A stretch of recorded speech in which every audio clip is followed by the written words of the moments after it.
Le leadership pensé au sein d'un système vivant, c'est plutôt un leadership qui permet de créer des conditions fertiles, fécondes de l'hybridation au service de la finalité de l'entreprise.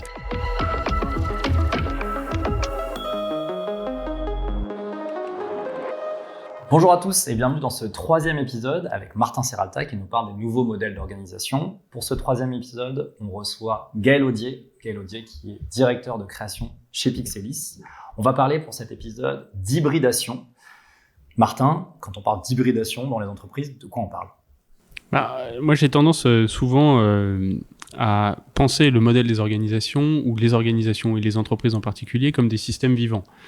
Avec le biomiméticien Tariq Shekshak, on utilise beaucoup cette image de dire qu'en fait une entreprise c'est comme un écosystème vivant, comme une forêt par exemple, où en fait au cœur du système vivant il y a des agents hétérogènes en interaction. Évidemment dans une forêt il y a plein d'arbres, des animaux, des fleurs, etc., etc.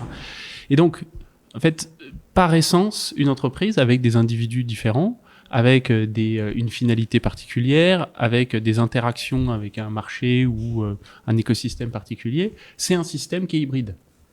Et du coup, penser l'entreprise sans penser à la question de l'hybridation, c'est comme si on oubliait une grande partie de sa réalité. Gaël, au regard de ce que vient de nous dire Martin, comment est-ce que toi, au sein de Pixelis, au sein de l'organisation, tu gères l'hybridation ? Elle se gère à deux niveaux. La première, elle est au niveau de l'entreprise et de l'environnement dans lequel elle évolue. Martin en parlait, c'est un système vivant à part entière. Et ce système vivant, il vit aussi dans un macrosystème qu'on appelle communément écosystème. Et comment l'entreprise, notre entreprise en tout cas, définit son rôle dans l'écosystème.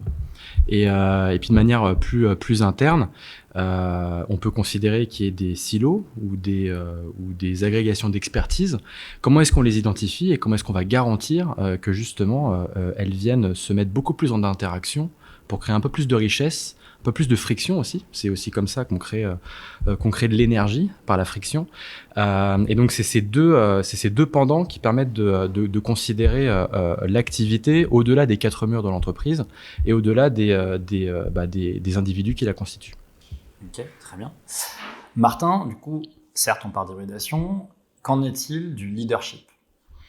Du coup, quand on pense une organisation, une entreprise comme un système qui est à la fois avec une membrane, mais qui est une membrane poreuse et avec des interactions à l'intérieur qui sont des hybridations internes et des hybridations externes, évidemment, ça questionne la représentation du leadership qu'on a avec un leader qui serait celui qui tient ou celle qui tient la barre et qui dirige tout. Le leadership pensé au sein d'un système vivant, c'est plutôt un leadership qui permet de créer les conditions de l'hybridation, des conditions fertiles, fécondes de l'hybridation au service de la finalité de l'entreprise. Et donc ça veut dire que le rôle du leader, c'est un rôle qui est de faire apparaître les opportunités de coopérer, de décider ensemble, de créer ensemble et de créer des univers ou des protections d'espace qui permettent ça, un cadre de sécurité qui permet ça, parce que on est rassuré comme être humain par les cadres, on est rassuré par les silos, on a une tendance à vouloir se rassurer et donc potentiellement à s'enfermer. Le rôle du leader, c'est celui qui permet ça. Et au cœur de ça, il y a cette notion de protéger l'espace pour permettre l'émergence de choses nouvelles. Ok, très bien, très clair. Je tourne à nouveau vers toi, Gaël. Toi, au sein de l'agence, tu travailles beaucoup en mode projet. Tu vas nous expliquer ce que c'est, qui définit et redéfinit à chaque nouveau mode projet le rôle du leader. Oui, alors chaque projet est singulier. Chaque projet est une entreprise en soi. Ça, c'est quelque chose de très important à considérer aussi parce que c'est une démarche entrepreneuriale à chaque fois. Et le leadership, à défaut de parler de leader, parce qu'il ne se personnifie pas toujours par un individu, le leadership, il est souvent porté par l'idée du projet. Et là, on a envie de l'emmener. Et ce qui doit être au-dessus de tout, c'est l'idée, c'est la destination, c'est la vision, parce que c'est elle qui permet aussi de coopérer, de définir le rôle que chacun va avoir, un peu comme dans l'écosystème dont on parlait précédemment, quel rôle on va avoir pour justement opérer ensemble et avancer vers cette vision commune qui a été suffisamment clarifiée en amont. versus collaborer, où là, effectivement, il y a un leader descendant qui porte toutes les responsabilités et qui se porte garant de venir fluidifier les échanges qu'il pourrait y avoir entre les uns et les autres.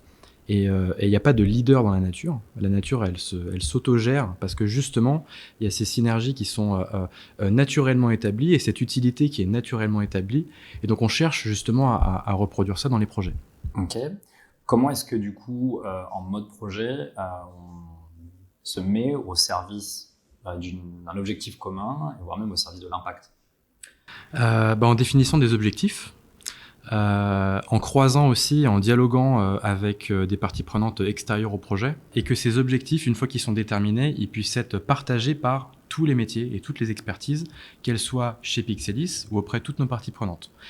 Et dès lors, il se passe en tout cas on va dire presque une sorte de contrat moral qui s'établit et qui permet en tout cas de porter le projet vers une destination qui va au-delà du livrable.